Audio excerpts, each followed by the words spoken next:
안녕하십니까? 여호수아 강해에 오신 여러분들을 진심으로 환영합니다. 오늘 말씀은 여호수아 18번째 시간 피할 곳이 있는 삶, 피할 곳이 있는 삶이라는 제목으로 하나님 말씀 증거하도록 하겠습니다. 본문은 여호수아 20장 1절부터 있는 말씀입니다. 함께 읽도록 하겠습니다. 몇 구절만 읽습니다. 1절입니다. 여호와께서 여호수아에게 일러 가라사대 이스라엘 자손에게 고하여 이르라. 내가 모세로 너희에게 말한 도피성을 택정하여 부지 중 오살한 자를 그리로 도망하게 하라. 이는 너희 중 피의 보수자를 피할 곳이니라. 9절로 넘어갑니다. 이는 곧 이스라엘 모든 자손과 그들 중에 우고하는 객을 위하여 선정한 성읍들로서 누구든지 부지 중 살인한 자로 그리로 도망하여 피의 보수자의 손에 죽지 않게 하기 위함이며 그는 회중 앞에 설 때까지 거기 있을 것이니라. 아멘. 찬미가 542장을 참미하도록 하겠습니다. 저 멀리 비는 나의 시온성 오 거룩한 곳 아버지 집 내 사모하는 집에 가고자 한 밤을 세웠네. 저 망망한 바다 위에 이 몸이 상할지라도 오늘은 이곳 내일은 저곳 주 복음 전하리. 아득한 나의 갈 길 다가고 저 동산에서 편히 쉴 때 내 고생하던 모든 일들을 주께서 하시리. 빈들이 나 사막에서 이 몸이 고날지라도 오늘 주 예수 날 사랑하사 늘 지켜주시리. 이스라엘 백성들의 48개의 성읍 중에서 6개가 레위인들에게 허락된 도피성이었습니다. 도피성은 크게 여리고 서편과 동편으로 나누어집니다. 여리고 서편의 도피성은 게데스, 세겜, 기럇 아르바, 그리고 여리고 동편의 도피성은 베셀, 길랏 라못, 바산, 골란 이렇게 6곳이 있었습니다. 이 레위 지파가 분배받은 도피성은 오늘날 저와 여러분들, 특별히 교회에 주는 메시지가 굉장히 중요합니다. 특별히 오늘은 두 가지를 살펴보도록 하겠습니다. 첫 번째는 인생 역전, 저주가 축복으로 변화되는 것을 통하여 이 도피성의 의미와 교회의 의미를 살펴보도록 하겠습니다. 두 번째는 십자가의 그림자로서의 도피성을 살펴보며 교회의 사명에 집중하여 조명해 보도록 하겠습니다. 첫 번째는 인생 역전입니다. 저주가 축복으로. 도피성을 책임지고 있는 레위 지파는 본래 저주받은 지파였습니다. 이 레위 지파의 저주에 관하여서는 창세기 34장에 나옵니다. 창세기 34장 1절과 2절을 함께 보도록 하겠습니다. 같이 읽습니다.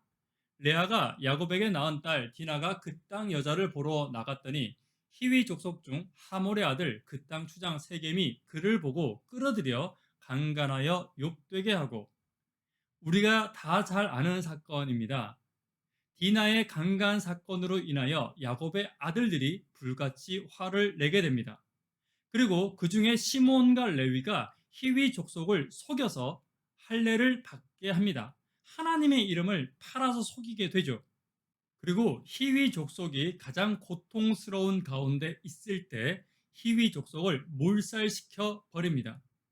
그런데 문제가 생겼습니다. 한 번의 승리는 아무 소용이 없습니다. 이 사건으로 인해서 희위 족속의 형제와 친척들, 그 주변에 있는 모든 족속들이 야곱 집을 향하여 쳐들어오기 시작한 것입니다. 온 집안이 몰살당할 위기에 처했습니다. 야곱은 앞이 캄캄했습니다. 하나님께 간구하자 하나님께서는 그에게 베델로 가라고 말씀하십니다. 창세기 35장입니다. 함께 읽도록 하겠습니다. 1절입니다. 하나님이 야곱에게 이르시되 일어나 베델로 올라가서 거기 거하며 내가 내 형 에서의 낯을 피하여 도망하던 때에 내게 나타났던 하나님께서 거기서 단을 쌓으라 하신지라. 야곱이 이에 자기 집 사람과 자기와 함께한 모든 자에게 이르되 너희 중에 이방 신상을 버리고 자신을 정결케 하고 의복을 바꾸라. 하나님께서는 야곱의 온 집안을 베델로 인도해 주셨습니다. 그리고 그들에게 놀라운 일을 행하십니다. 3절과 5절을 보도록 하겠습니다. 우리가 일어나서 베델로 올라가자. 나와 환난 날에 내게 응답하시며 나의 가는 길에서 나와 함께 하신 하나님께 내가 거기서 단을 쌓으려 하노라 하매 그들이 발행하였으나 하나님이 그 사면 고을들로 크게 두려워하게 하신 고로 야곱의 아들들을 추격하는 자가 없었더라. 아멘. 야곱의 삶 가운데 큰 위기가 하나님의 도우심으로 해결되었습니다. 그런데 문제는 지금부터입니다. 민족을 위기 가운데 몰아넣었고 하나님의 이름을 팔아서 하나님의 이름을 더럽힌 시몬과 레위에게 저주가 임하게 됩니다. 창세기 49장입니다. 시몬과 레위는 형제요 그들의 칼은 잔해하는 기계로다. 내호나 그들의 모의에 상관하지 말지어다. 내 영광과 그들의 집회에 참여하지 말지어다. 그들이 그 분노대로 사람을 죽이고 그 혈기대로 소의 발목 힘줄을 끊었음이로다. 그 노염이 혹독하니 저주를 받을 것이요 분기와 맹렬하니 저주를 받을 것이라. 내가 그들을 야곱 중에서 나누며 이스라엘 중에서 흩으리로다. 시몬과 레위는 이스라엘 백성들 가운데서 흩어짐의 저주를 당하게 됩니다. 하나님은 거짓말을 싫어하시고 분노로 일하는 것을 싫어하십니다. 실제로 여호수아로 넘어가게 되면 시므온 족속은 땅을 잃어버리게 됩니다.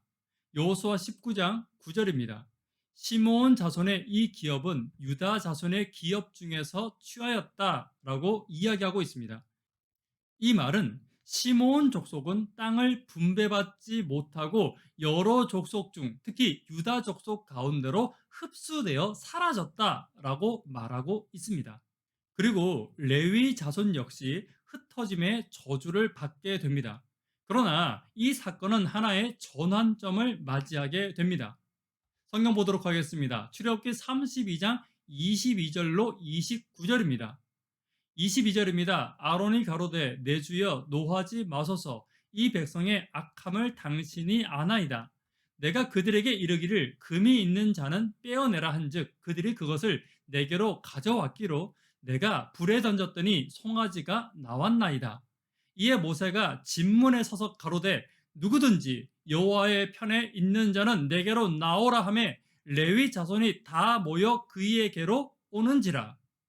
29절입니다.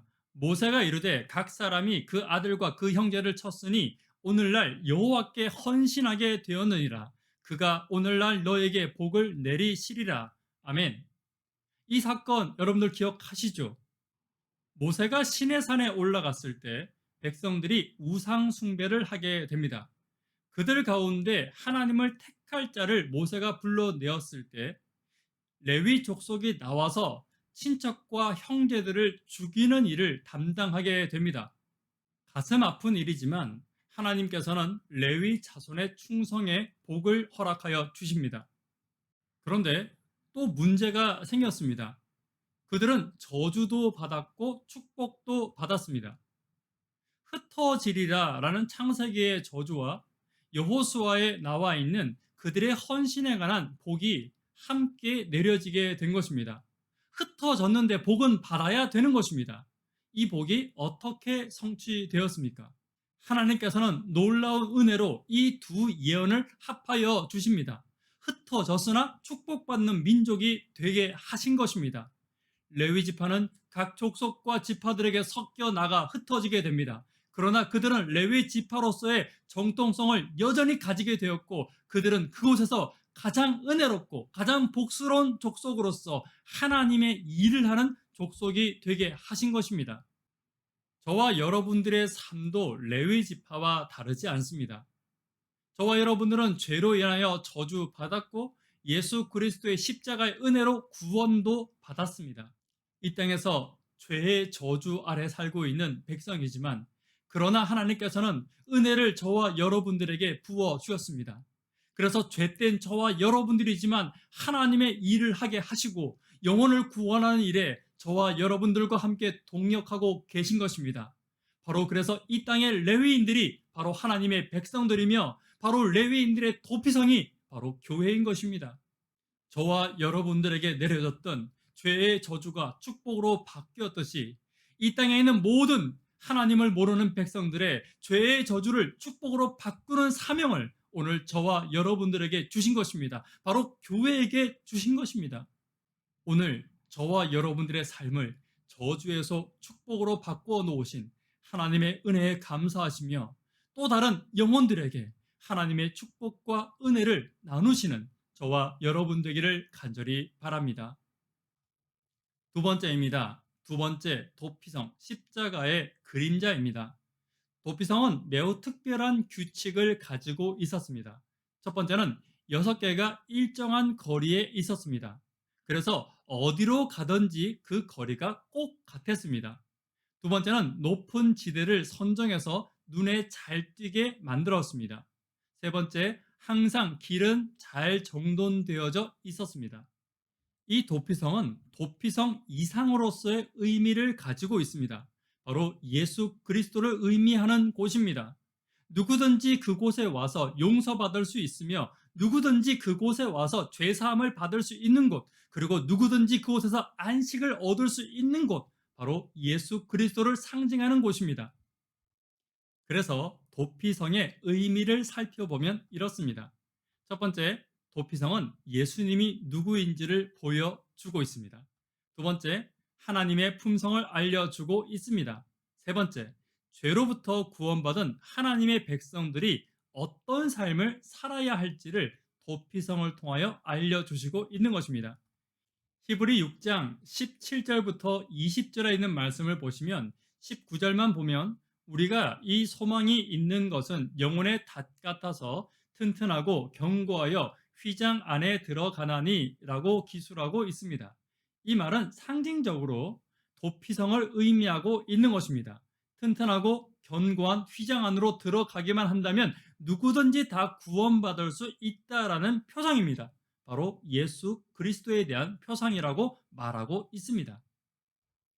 그래서 도피성이신 예수님과 교회는 닮아 있어야 됩니다. 아니, 같아야 됩니다.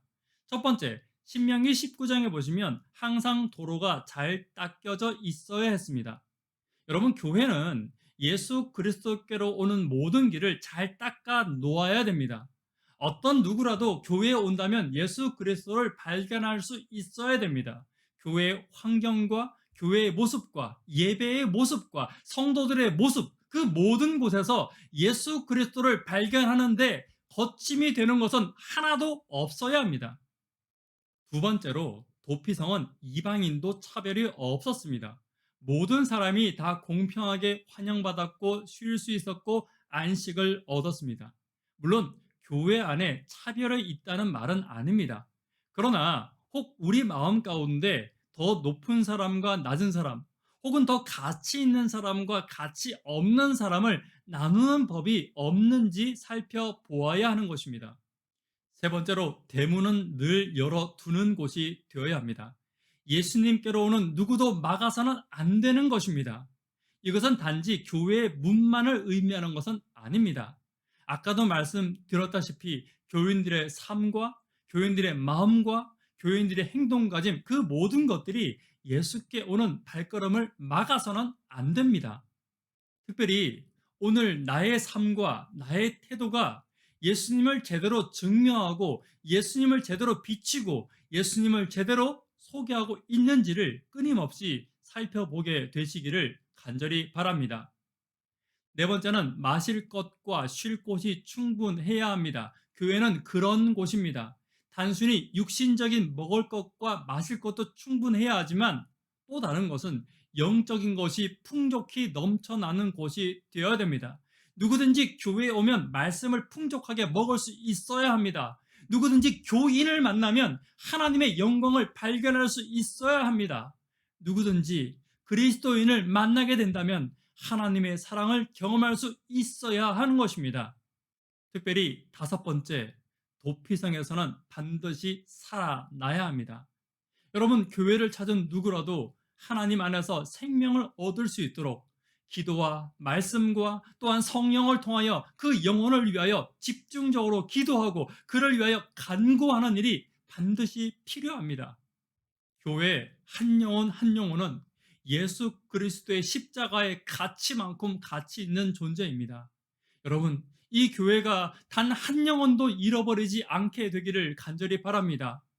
특별히 그 이유가 이 교회가 도피성으로서의 역할을 제대로 하지 못하고 성도들이 레위인으로서의 역할을 제대로 하지 못하여 일어나는 일이라면 그 저주가 저와 여러분들에게 임하게 될 것입니다.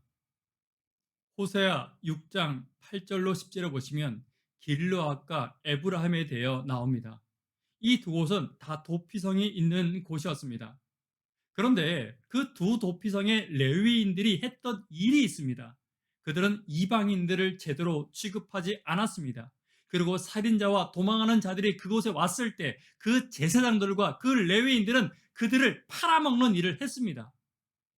도피성이 도피성으로서의 역할, 레위인들이 레위인으로서의 역할을 잘 하지 못한 것입니다. 결과적으로 이 두 성읍은 엄청난 저주를 받게 됩니다. 교회가 교회로서의 일을 제대로 하지 못한 것입니다. 도피성이 도피성으로서의 일을 하지 못한 것입니다. 사람들은 교회와 도피성에 대한 기대가 있습니다. 저곳에 가면 내가 살 수 있고 저곳에 가면 내가 위로받을 수 있다라는 기대감이 있는 것입니다. 그들은 하나님을 잘 알지는 못하지만 하나님이 주는 평안을 그들은 기대하고 도피성을 찾는 것입니다. 그러나 도피성과 교회가 그 역할을 하지 못하게 된다면 그들은 하나님에 대하여 오해하게 될 것입니다. 오늘 저와 여러분들이 섬기는 교회와 저와 여러분들의 삶이 하나님의 품성과 하나님의 모습을 잘 드러내는 도피성과 같은 교회와 레위인들이 되기를 간절히 바랍니다. 성도는 온유하고 친절한 자입니다. 여러분, 친절이 무엇인지 아십니까? 친절의 원어적 의미를 살펴보자면 베풀 자격이 없는 자에게 베푸는 것이 성경의 친절입니다. 여러분, 오늘 저와 여러분들에게 하나님은 친절하십니다. 예수님은 저와 여러분들에게 친절하셨습니다. 성령은 오늘도 저와 여러분들에게 친절과 온유로 화답하고 계십니다. 받을 자격이 없는 저와 여러분들에게 한없는 은혜를 주심으로써 저와 여러분들에게 친절하신 것입니다. 오늘 교회와 성도가 예수 그리스도와 같이 하나님과 같이 모든 영혼들에게 친절할 수 있는 교회와 성도가 되기를 간절히 바랍니다. 말씀의 결론 맺도록 하겠습니다. 인생 역전. 하나님 안에서 새로운 삶을 주신 하나님께 감사하게 되기를 간절히 바랍니다. 또한 이 복음을 다른 사람들에게도 함께 나누는 저와 여러분 되기를 간절히 바랍니다. 두 번째로, 주님은 나의 도피성이십니다. 또한 도피성으로 주신 이 교회가 세상에서 그 직분을 감당하는 교회와 성도가 되기를 간절히 바랍니다.